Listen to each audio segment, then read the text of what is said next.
So, prinito ko na yung isda, yung bangos. After ko na prito, maggigisa na ako. Ayan guys, yung mantikang pinagprituhan ko, kumuha ako ng konti. Yun na rin yung gagamitin kong panggisa. Ayan, sibuyas guys.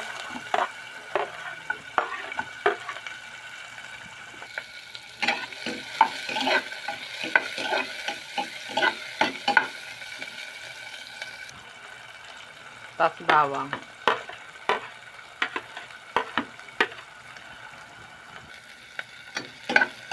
Lutuin lang natin siya ng konti, yung medyo mag-brown. So, habang niluluto ko yung bawang sibuyas, guys, nag-prepare na ako ng kalamansi. Yung pinigang kalamansi, guys, lalagyan ko na siya ng toyo. Imimix ko na siya nun.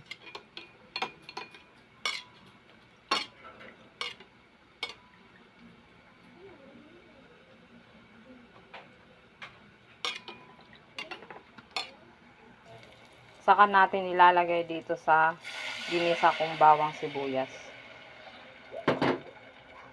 Tapos lalagyan natin siya ng pinong paminta. Saka magic sarap. Yan, tapos lalagyan ko siya ng konting tubig. Pakuluin ko lang siya guys.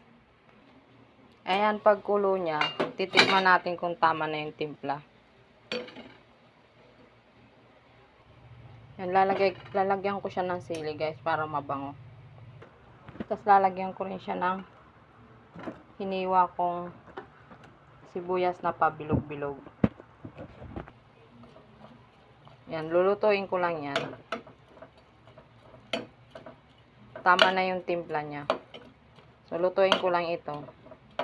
Nilagay ko. Ayan guys, pag luto na siya, ilalagay ko na yung prinito kong isda. Yan, medyo nilagyan ko ng sabaw siya guys kasi mahilig yung mga kasama ko sa sabaw. Ang ganyan lang kasimpleng magluto ng fish steak guys. Napakasimple lang. Thank you for watching.